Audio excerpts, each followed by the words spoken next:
Everyone, good morning to all of you. मैं शैलेश कुमार आप लोगों के online study channel Rigveda academy में आप सभी का स्वागत करता हूं तथा झारखंड बोर्ड की द्वारा यानी कि झारखंड एकेडमिक काउंसिल कि किस प्रकार से प्रश्न पूछे जाएंगे कक्षा 10 में, उसका मैं सॉल्यूशन लेकर के आप लोगों को पहली बार यूट्यूब चैनल पर मैं लेकर के आया हूँ, जो कि मेरे यूट्यूब चैनल का नाम है ऋग्वेदा एकेडमी।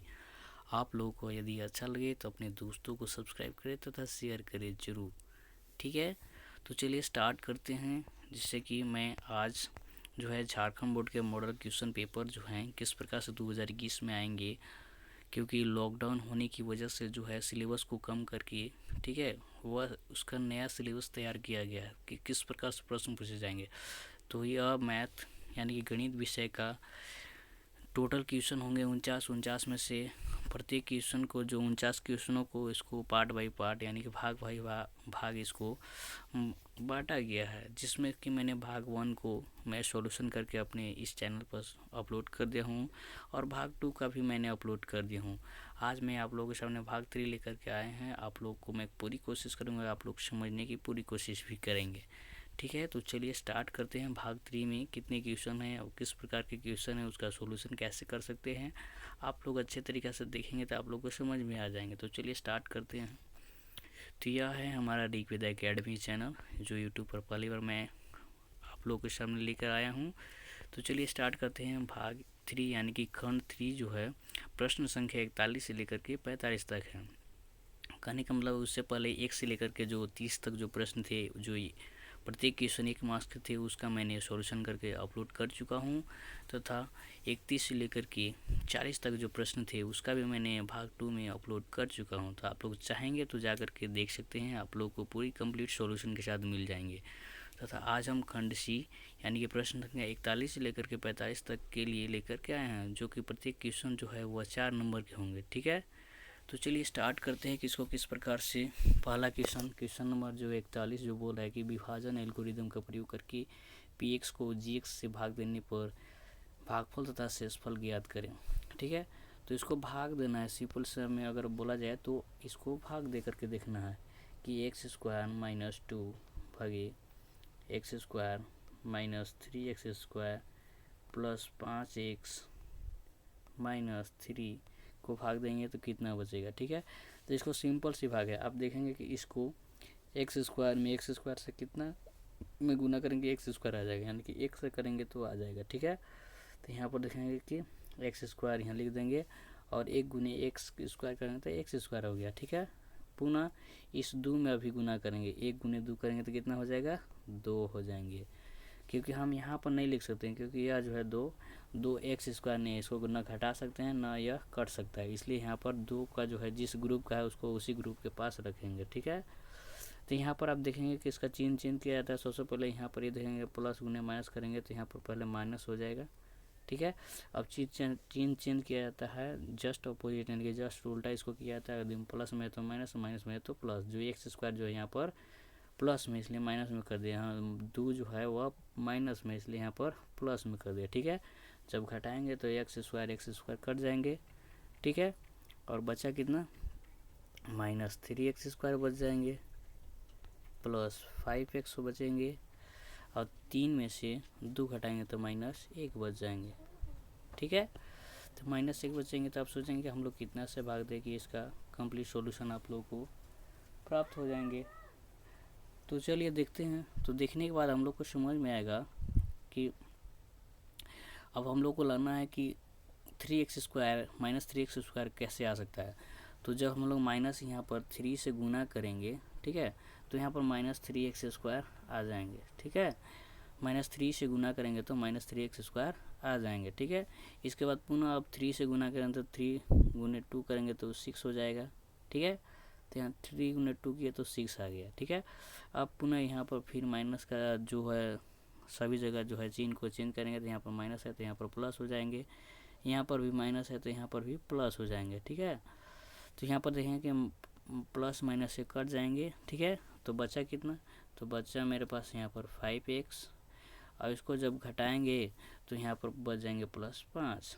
ठीक है, अब देखेंगे कि यहाँ पर जो बच गया 5x + 5, जो कि अब हम इससे भाग देना चाहेंगे तो यह इसमें भाग नहीं जा सकता है, क्योंकि यहाँ पर एक्स स्क्वायर है और यहाँ पर एक्स है, इस वजह से भाग नहीं जाने पाएंगे। ठीक है, तो हम लोग को देखेंगे कि शेषफल बराबर जो हो जाएगा, शेषफल बराबर यहाँ पर आप लोग लिख सकते हैं कि शेषफल बराबर हो जाएगा 1 माइनस 3, सॉरी शेषफल बराबर जो हो जाएंगे 5x प्लस 5। ठीक है, और अब देखेंगे कि भागफल बराबर कितना हो जाएंगे, भागफल बराबर कितना हो जाएंगे, तो आप लोग देखेंगे कि 1 माइनस 3। ठीक है, देखिए इसमें क्वेश्चन में क्या है ना कि थोड़ी सी क्वेश्चन में थोड़ी सी मिस कर गया है, मिस प्रिंटिंग की वजह से, कि यह कि यहाँ पर एक्स स्क्वायर की जगह जो है, यहाँ पर आप लोग देखेंगे यहाँ पर एक्स स्क्वायर की जगह जो है,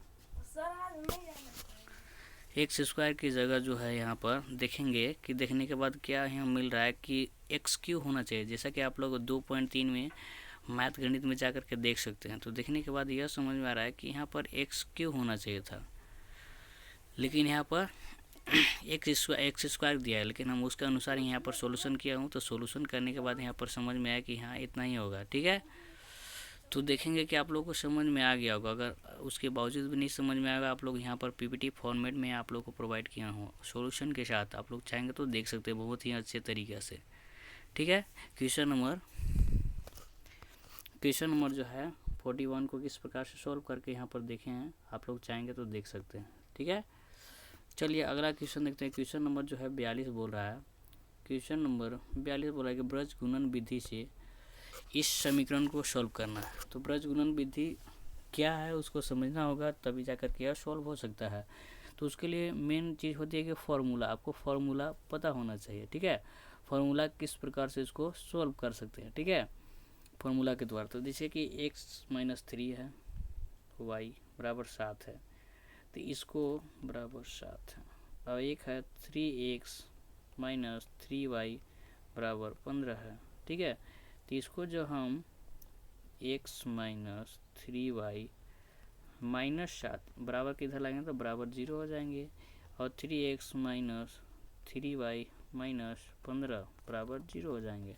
ठीक है, तो चलिए आप लोग यहाँ पर देखेंगे कि आप समीकरण इसको 1 मान लेते हैं, इसको समीकरण 2 मान लेते हैं। ठीक है, समीकरण 1 और समीकरण 2 हो गए। ठीक है, तो अब इसको ब्रज गुणन विधि के लिए फॉर्मूला होता है, ब्रज गुणन विधि के लिए एक फॉर्मूला होता है। तो फॉर्मूला क्या होता है, तो फॉर्मूला जो होता है आप लोग अच्छे तरीके से कोशिश करेंगे तो याद भी हो जाएगा। ठीक है,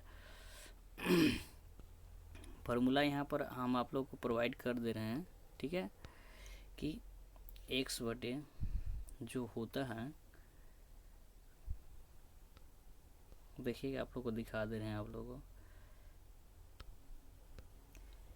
x बटे b1c2 माइनस b2c1 बराबर y बटे a1c2 माइनस a2c1 बराबर 1 बटे या फिर z बटे भी कर सकते हैं। ठीक है, आपका हो जाएगा a1b2 माइनस a2b1। ठीक है, इसी फार्मूला पर इसका सॉल्यूशन करना है। तो उसके पहले आपको निकालना होगा कि a1 बराबर क्या है, a2 बराबर क्या है, b1 बराबर क्या है, b2 बराबर क्या है। तो आप लोग देखेंगे कि निकाल सकते हैं आराम से। मैं यहाँ पर आप लोग को यहाँ पर x माइनस 3y माइनस 7 बराबर 0 किए थे, इसके बाद किए थे 3x माइनस 3y माइनस 15 बराबर 0 किए थे, जिसमें से कि इसी में a1 बराबर 1 हो जाएगा, b1 बराबर माइनस 3 हो जाएगा, c1 बराबर जो हो जाएगा माइनस 7 हो जाएंगे, a2 बराबर जो हो जाएगा 3 हो जाएगा, b2 बराबर जो हो जाएगा माइनस 3 हो जाएगा, और c2 बराबर जो हो जाएगा माइनस 15 हो जाएंगे। ठीक है, तो आप लोग बहुत ही ध्यान से, आप लोग चाहेंगे तो कॉपी में इसको लिख करके देख सकते हैं, अच्छे तरीके से आप लोग को समझ में आ सकता है। ठीक है, तो चलिए स्टार्ट करते हैं। इन सभी मानों को जब इस फॉर्मूला जो ब्रजगुणन विधि के लिए मैं लिखवाया था उस पर इसको आप लोग जब अप्लाई करेंगे, तो अप्लाई उपरांत करने के बाद जो है आप लोगों को कुछ इस प्रकार से आप लोग प्राप्त कर सकते हैं, देख सकते हैं बना करके। तो यहाँ पर उतनी मेरे पास अभी फैसिलिटी नहीं होने की वजह से, ठीक है, मैं आप लोगों को पूरी कोशिश कर रहा हूँ कम से कम आप लोग समझ सकें। ठीक है, लेकिन कुछ ही दिनों में बहुत ही अच्छे तरीक़े से मैं आप लोगों को और भी बेहतर तरीक़े से आप लोगों के पास सॉल्यूशन मैं प्रोवाइड कर दूंगा। तो मैं यहाँ भी पूरी कोशिश किया हूँ कि आप लोगों को समझ में आ जाए, ठीक है। तो A1 B2, यहाँ ये B1 C2 था, यहाँ देखिए B1 का मान -3 है, C2 का मान -15 है, माइनस फार्मूला था, फार्मूला से हम लिख दिए हैं। इसके बाद C1 B2 C1 है, तो B2 का भी मान देखिए यहाँ पर -3 है, उससे C1 का मान -7 है, उसको बैठा दिया। फिर बराबर का चिन्ह देंगे, फिर y बटे लिखेंगे, तो y बटे यहाँ लिखेंगे C1 A2, C1 का मान -7 है, A2 का मान यहाँ पर देखेंगे कि 3 है, फिर माइनस का चिन्ह फार्मूला से है, तो यहाँ पर माइनस का चिन्ह हमने भी लिख दिया है। फिर C2 A1 है, तो C2 का मान जो है आप लोग देखेंगे C2 का जो मान है यहाँ पर -15 है, A1 का मान है 1 है, ठीक है। बराबर Z बटे कर सकते हैं या फिर 1 बटे भी कर सकते हैं, ठीक है। तो यहाँ कर सकते हैं, तो इसके A1 जो है A1 यहाँ 1 है। इसके बाद B2 जो है यहाँ पर आप देख सकते हैं कि -3 है, फिर फार्मूला से फिर माइनस, यहाँ भी माइनस मैंने बैठा दिया। और उसके उपरांत जो है इसके बाद बोल रहा है कि A2 जो है आप लोग देख सकते हैं कि A2 हम लोग का क्या है, A2 जो है वहाँ पर 3 है, फिर गुना के चिन्ह है, फिर B1 जो है B1 आप लोग देख सकते हैं -3 है, ठीक है। बहुत ही आसानी तरीक़े से मैंने पूरी कोशिश किया हूँ कि इसको सॉल्यूशन आप लोग प्रोवाइड कर सकूँ। तो यहाँ पर अब इसको देखेंगे, इसको गुना करेंगे, माइनस के इस तरफ वाले को सबसे पहले गुना करेंगे।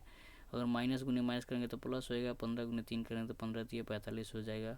और उसके उपरांत अब इस तरफ माइनस के इस तरफ देखेंगे इसको बना करके, तो माइनस गुने माइनस करेंगे तो प्लस हो जाएगा, फिर पुनः प्लस गुने माइनस करेंगे तो यहाँ पर माइनस हो जाएगा, ठीक है। और इसके बाद इसको गुना कर देंगे, 7 21 हो जाएगा, ठीक है। उसके बाद बराबर के यहाँ चिन्ह देंगे, बराबर के चिन्ह y बटे फिर लिखेंगे, फिर इसको गुना करेंगे, प्लस गुने माइनस यहाँ करेंगे, प्लस गुने माइनस यहाँ करेंगे तो यहाँ पर माइनस हो जाएंगे, और 7 21 हो जाएगा, ठीक है। यहाँ पर माइनस गुने माइनस फिर कर देंगे तो यहाँ पर तो माइनस माइनस प्लस हो जाएंगे, 15 कम 15 हो जाएगा, बराबर। फिर यहाँ लिखेंगे Z बटे लिखेंगे, प्लस गुने माइनस करेंगे तो माइनस हो जाएगा, -3 हो जाएगा, और फिर माइनस गुने माइनस यहाँ पुनः करेंगे तो यहाँ पर प्लस हो जाएगा, यानी कि 9 हो जाएंगे, ठीक है। तो पुनः अब x बटे 45 में से जब यहाँ पर हम 21 घटाएंगे तो हम लोग पास 24 बचेगा, ठीक है।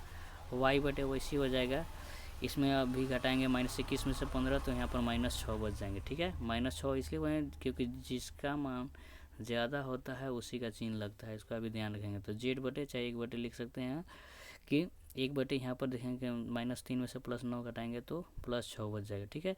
तो x बटे 24 बराबर जो हो जाएगा 1/6 हो जाएगा, ठीक है। अब इसका हम x बटे 24 को क्रॉस मल्टीप्लाई गुना करेंगे तो 6x बराबर जो हो जाएंगे, यहाँ पर देखेंगे 6x बराबर 24 गुने 1 करेंगे तो 6x बराबर 24 हो जाएगा। x बराबर 24 से भागा देंगे तो 6 से, तो x बराबर आकर के हम लोग को कितना आ जाएगा, 4 आ जाएगा, ठीक है। उसी प्रकार से y बराबर भी y बटे -6 लिखेंगे, बराबर 1/6। इसको गुना करेंगे, क्रॉस मल्टीप्लाई यहाँ पर भी ऐसी गुना करेंगे, यहाँ पर देख सकते हैं ऐसी क्रॉस मल्टीप्लाई, तो यहाँ पर 6y बराबर -6 हो जाएगा, y बराबर 6/6 यानी कि कट के आ जाएगा y बराबर 1, ठीक है। तो मैं पूरी कोशिश किया हूँ कि आप लोगों को समझ में आ जाए इस वीडियो के माध्यम से, तथा आप लोग को PPT फॉर्मेट में भी मैं प्रोवाइड कर दूँगा। आप लोग चाहेंगे तो वीडियो को और भी थोड़ा स्लो करके आप YouTube में जाइए, YouTube में एक बटन होता है, वहाँ पर आप स्लो करके इसको देख सकते हैं बहुत ही बेहतर तरीक़े से, या फिर इसको फिर से रिव्यू करके भी देख सकते हैं। तो चलिए देखते हैं अब अगला प्रश्न क्या बोल रहा है। अगला प्रश्न देखने से पहले मैं आप लोग को एक बता देता हूँ, अथवा का भी क्वेश्चन है जो उसको भी मैं बता दे रहा हूँ कि सिद्ध करे कि 5 - √3 एक परिमेय संख्या है। तो 5 - √3 जो है एक परिमेय संख्या है, वह किस प्रकार से उसको देख सकते हैं, ठीक है। तो 5 - √3 जो है एक परिमेय संख्या है, मैंने भी इसका सॉल्यूशन करके आप लोग प्रोवाइड किया हूँ। देखिए माना कि 5 - √3 एक परिमेय संख्या है, ठीक है। तो 5 - a/b बराबर √3 मान लिया कि a/b एक वेरिएबल इसको मान लिया, ठीक है। यहाँ पर 5 - a/b जो है एक परिमेय संख्या है, और √3 एक परिमेय संख्या होगी जो कि एक विरोधाभास होगी, ठीक है। अतः 5 - √3 एक अपरिमेय संख्या है, ठीक है। चलिए अगला क्वेश्चन हम लोग देखते हैं। अगला क्वेश्चन जो है इसमें बोल रहा है कि AP यानी कि अर्थमेटिक प्रोग्रेशन यानी कि समांतर श्रेणी जो होता है 3 8 13 और 18 में से कौन सा पद 78वां होगा। 78 कहने का मतलब हुआ, ठीक है। तो इसके लिए आप लोग को जानना होगा कि एक फार्मूला होता है, AN बराबर जो होता है A + N - 1 × D होता है, ठीक है। तो AN बराबर यहाँ पर दिया हुआ है 78, ठीक है। और इसके बाद यहाँ पर ए बराबर जो हो जाएंगे 3 हो जाएंगे, ठीक है। और डी बराबर यानी कि दूसरी संख्या में से इसको पहली संख्या यानी कि सार्वंतर यानी कि भाग 1 में मैं किस प्रकार से सार्वंतर निकालते हैं मैं दिखा चुका हूँ। आप लोग चाहेंगे तो देख सकते हैं, पिछला भी वीडियो है, अभी भी मैं पूरी कोशिश करूँगा कि आप लोग को समझ में आए। दूसरी संख्या में से पहली संख्या घटाते हैं यानी कि 8 में से 3 घटाएंगे तो कितना आएगा 5, ठीक है। यानी कि या फिर 13 में से अगर 8 घटाते हैं फिर भी 5, यानी कि हम लोग को डी बराबर यानी कि सार्वंतर बराबर जो हो जाएगा 5 हो जाएगा, ठीक है। तो इसको आप इस फॉर्मूला पर चाहेंगे तो बहुत ही अच्छे तरीक़े से बैठा सकते हैं और अच्छे तरीके से इसको सॉल्यूशन कर सकते हैं, ठीक है। मैं पूरी कोशिश किया कि आप लोगों को अच्छे से समझ में आ जाए। इसके बावजूद भी मैं आप लोग को नहीं यहाँ पर भी नहीं समझ में आता, आप लोग को पीपीटी प्रेजेंटेशन में यहाँ पर प्रोवाइड किया हूँ, वहाँ पर भी आप लोग चाहेंगे तो देख सकते हैं बहुत ही अच्छे तरीक़े से और बहुत ही आसानी तरीके से इसको बना भी सकते हैं। तो चलिए आप लोग को दिखा देते हैं। यहाँ पर आप लोग देख सकते हैं कि मैंने बोला था कि प्रथम पद यानी कि ए बराबर जो 3 हो जाएगा, सार्वंतर जो हो जाएगा, मैं बताया था कि 8 में से 3 घटाएंगे तो 5 हो जाएगा। 8 में से 3 आप लोग सोच रहे होंगे यह कहाँ से है, तो यह सवाल में से है, ठीक है। सवाल में दूसरी संख्या जो वो 8 है और पहली संख्या 3 है, उसमें से 3 घटाए हैं तो 5 आया, जो कि डी का मान हो गया, ठीक है। ए एन बराबर यानी कि अंतिम पद कौन सा है, तो 78वां है, तो इसका निकालना है कि क्या होगा। तो A plus N minus 1 into D जो कि फार्मूला है यहाँ पर बराबर एन है, यहाँ पर भी मैं दिखाया हूँ, इसी का मान यहाँ पर बैठाया हूँ ए। अब 5 से यहाँ पर गुना कर दिया तो 5 में जो है दोनों से गुना किया तो 5 एन हो गया माइनस 5 हो गया बराबर 78 हो गया। और 5 एन में से देखिए 5 में से 3 घटाया तो यहाँ पर 2 माइनस 2 हो गया बराबर 78। और 5 एन में से इधर जो है इधर माइनस में 2 था उधर गया तो प्लस में 2 हो गया यानी कि 78 2 80 हो गया। 5 एन बराबर जो 80 हो गया, एन बराबर 80/5 यानी कि 16 हो जाएगा। यानी कि 16वां जो नंबर होगा 16वां जो होगा वह 78 पद होगा, ठीक है। तो आप लोग चाहेंगे तो समझने की तो पूरी कोशिश कीजिएगा तो समझ सकते हैं अच्छे तरीक़े से। तथा अगर आप लोग को अच्छा लगे तो मेरे इस ऋग्वेद एकेडमी चैनल को सब्सक्राइब करें तथा शेयर करें अपने दोस्तों को, ठीक है। तो चलिए अगला प्रश्न देखते हैं। अगला प्रश्न जो बोल रहा है कि सिद्ध करे कि 1 प्लस साइन ए बटा 1 माइनस साइन ए बराबर, ठीक है, सेक ए प्लस 10 हो, ठीक है। तो इसको सिद्ध करना है, तो ठीक है। इसमें से आप लोग को जानना होगा कि सिद्ध करने के लिए इसमें 2 चीज टर्म होती है, एक होती है LHS और एक होती है RHS। LHS का मतलब होता है लेफ्ट हैंड साइड और एक होता है राइट हैंड साइड, ठीक है। यानी कि दायां पक्ष और बायां पक्ष, ठीक है। दायां पक्ष और बायां पक्ष, इसमें से किसी एक पक्ष को लेकर के जब इसका सोल्व करते हैं तो दूसरा पक्ष आ जाता है, ठीक है। तो मैं यहाँ पर आप लोगों को पीपीटी फॉर्मेट में आप लोगों को मैं पूरी कोशिश किया कि आप लोग को प्रोवाइड करूँ और अच्छे तरीक़े से, ताकि आप लोग समझ भी सकें, ठीक है। मैं पूरी कोशिश किया, आप लोग आइए देख सकते हैं अच्छे तरीक़े से किस प्रकार से मैं इसको प्रोवाइड किया हूँ, तो आप लोग चाहेंगे तो देख सकते हैं, ठीक है। मैंने क्वेश्चन नंबर 44 का जो है वह यहाँ पर LHS लिया हूँ, ठीक है। LHS यानी कि लेफ्ट हैंड साइड, ठीक है। तो LHS बराबर ओवर रूट था 1 प्लस साइन ए बटे 1 माइनस साइन ए, ठीक है। तो यानी कि लेफ्ट हैंड यहाँ पर भी मैं यहाँ पर लिख दिया हूँ, आप लोग चाहेंगे तो देख सकते हैं कि LHS क्या होता है, ठीक है। तो बस जैसे कि 5 बटे होता क्या है कि 5 बटे अगर √3 हो तो अगर इसको करनी के अनुसार गुना करना हो तो √3/√3 कर देते हैं, ठीक है। तो यहाँ पर 5√3/3 आ जाएगा, ठीक है। तो कैसे आता था, क्योंकि जब इसको काटेंगे तो 1 आ जाएगा, जब इसको 1 से गुना करते तो सेम का सेम रहता है। ठीक उसी प्रकार से यहाँ भी किए हैं कि 1 प्लस साइन ए बटा 1 माइनस साइन ए है, ठीक है। और इसी में से हम इसको 1 जस्ट उल्टा इसको करनी जैसा गुना किया जाता है, 1 प्लस साइन ए बटे 1 प्लस साइन ए, जब इसको काट देंगे तो 1 हो जाए, 1 से गुना करेंगे तो इसमें सेम का सेम रहता है, इसलिए यहाँ पर सिद्ध करने के लिए लिया जाता है, ठीक है। तो चलिए यहाँ पर लिया, इसके बाद लेने के बाद क्या हुआ कि लेने के बाद जो हुआ अब इसको देखेंगे कि यह हो गया ए के फॉर्म में हो गया और यह जो हो गया बी के फॉर्म में हो गया, ठीक है। तो ए प्लस बी यानी कि जैसे कि ए प्लस बी के होल स्क्वायर बराबर क्या होता है ए प्लस बी और ए प्लस बी, यानी कि ए प्लस बी 2 बार, ठीक है। तो ठीक उसी प्रकार से 1 प्लस साइन ए हो जाएगा, ठीक है। तो 1 प्लस साइन ए यानी कि ए प्लस, इसके जगह पर हम लोग लिख सकते हैं कि ए प्लस बी के होल स्क्वायर, ठीक है। यानी कि 1 प्लस साइन ए का हम लोग होल स्क्वायर लिख सकते हैं, ठीक है। तो उसी तरह से कुछ हमने भी यहाँ पर लिखा है। तो फिर दूसरी फॉर्मूला होती है ए स्क्वायर माइनस बी स्क्वायर बराबर क्या होता है, तो होता है ए प्लस बी इंटू ए माइनस बी, ठीक है। तो ठीक है, यहाँ भी वैसी है। आप लोग देखेंगे कि यहाँ पर एक तो ए माइनस बी है और ए प्लस बी है। तो इसके बाद क्या होता है फॉर्मूला ए स्क्वायर प्लस बी स्क्वायर, यानी कि 1 के स्क्वायर माइनस साइन के स्क्वायर, इसको रख सकते हैं, ठीक है। जब इतना हम लोग कर लेंगे तो देखेंगे कि ये दोनों में है, ठीक है। तो आगे क्या होगा कि 1 plus sine square, 1 plus sine A का होल स्क्वायर बटे 1 माइनस साइन स्क्वायर ए हो जाएगा। तो 1 माइनस साइन स्क्वायर ए बराबर होता है cos square A, 1 plus sine A का होल स्क्वायर बटे कॉस स्क्वायर ए होता है। इतना के बराबर फॉर्मूला आता है 1 माइनस साइन स्क्वायर ए बराबर कॉस स्क्वायर है, ठीक है। तो कॉस स्क्वायर ए हो गया, ठीक है। तो अब इसको हम लोग बहुत ही आसानी तरीके से ये भी लिख सकते हैं कि जब दोनों का स्क्वायर हो गया तो मतलब एक ही, समझिए तो एक ही कास्ट का हो गया, ठीक है, बटे कॉस ए, ठीक है। अब इसको चाहेंगे तो पूरे का होल स्क्वायर कर सकते हैं क्योंकि दोनों स्क्वायर में था, ठीक है। ए भी स्क्वायर में था और ए भी स्क्वायर में था, ठीक है। तो दोनों का होल स्क्वायर टोटली कर दे, ठीक है। तो अब इसको जब हम लोग तोड़ेंगे, जैसे कि 1 प्लस कॉस ए हो जाएगा, ठीक है। भिन्न के जोड़ जैसा अगर चाहेंगे तो तोड़ेंगे तो 1 प्लस कॉस ए हो जाएगा प्लस साइन ए बटे कॉस ए हो जाएगा, ठीक है। तो 1 प्लस कॉस ए बराबर जो होता है सेक ए होता है, ठीक है।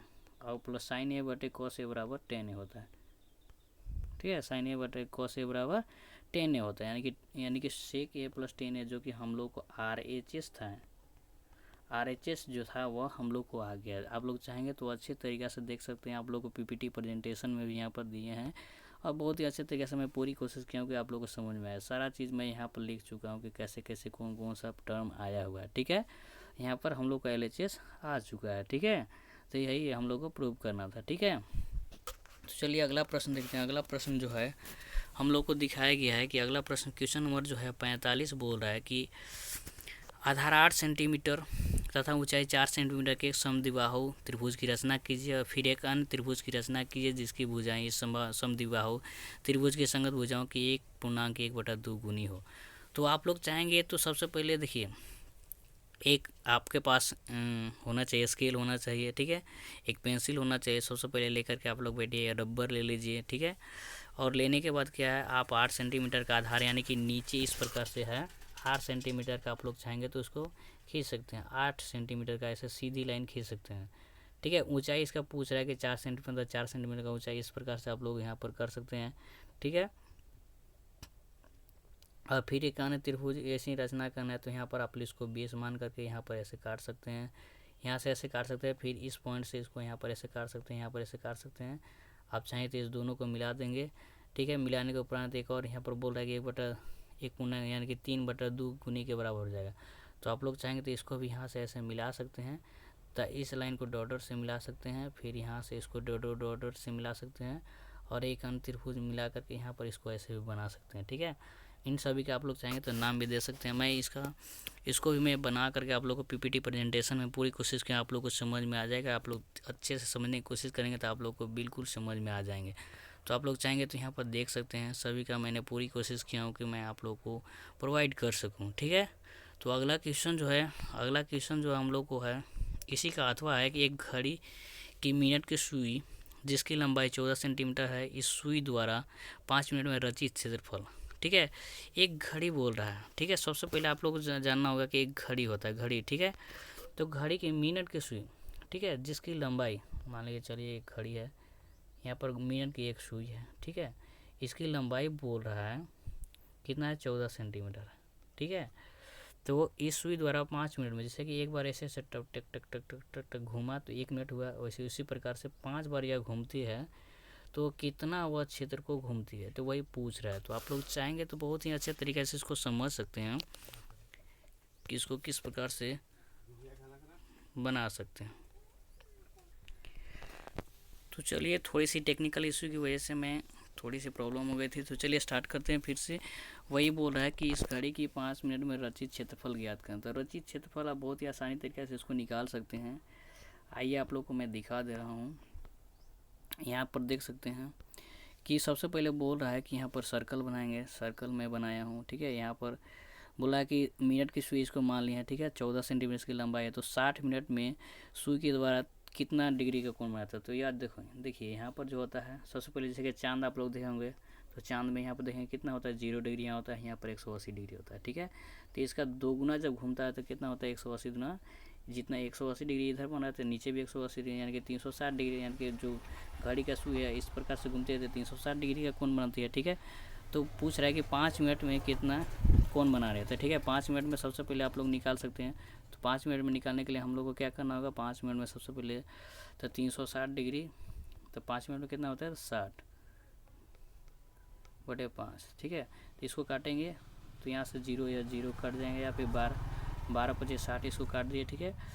आप लोग चाहेंगे तो इसको 12×3=36, ठीक है। यहाँ पर 30 डिग्री यहाँ पर आ जाएंगे, ठीक है। तो यानी कि 5 मिनट जो है 30 डिग्री का कोण बनाया था। वो रचित क्षेत्रफल पूछ रहा है कि रचित क्षेत्रफल बराबर जो होता है त्रिज्या खंड का क्षेत्रफल होता है। रचित क्षेत्रफल बराबर जो होता है त्रिज्या खंड का क्षेत्रफल होता है। तो त्रिज्या खंड का क्षेत्रफल बराबर जो होता है पाई r² थीटा/360 डिग्री होता है, ठीक है। तो यहाँ पर पाई का मान 22/7 यहाँ लिख लीजिए, ठीक है। आर का मान यहाँ 14 दिया हुआ है, r² 2 बार हो जाएंगे, ठीक है। और थीटा का मान यहाँ 30 डिग्री है, ठीक है, बटे 360, ठीक है। आप लोग बहुत ही अच्छे तरीके से कोशिश करेंगे तो कर देंगे। 7×2=14 ये कट जाएंगे, ठीक है। ये 0 से 0 कट जाएंगे, 3 से 12×3=36 कट जाएंगे, ठीक है। 2 से 6×2=12 कट जाएंगे, ठीक है। और भी करना चाहें तो 2×3=6 हो जाएंगे, ठीक है। और 2×11=22 हो जाएंगे।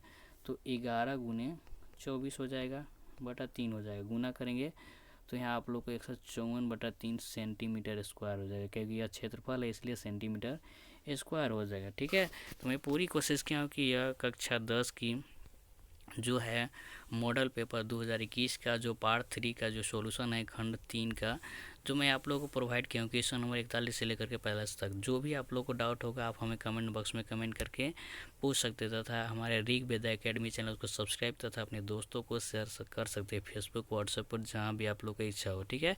तो यह हमारे है ऋग्वेदा एकेडमी चैनल। आप लोग को अच्छा लगे तो ज़रूर सब्सक्राइब करें तथा शेयर करें। तो जो भी आप लोग को डाउट होगी आप लोग को इस नंबर पर आप लोग इंक्वायरी कर सकते हैं, ठीक है। Thanks for watching this video everyone.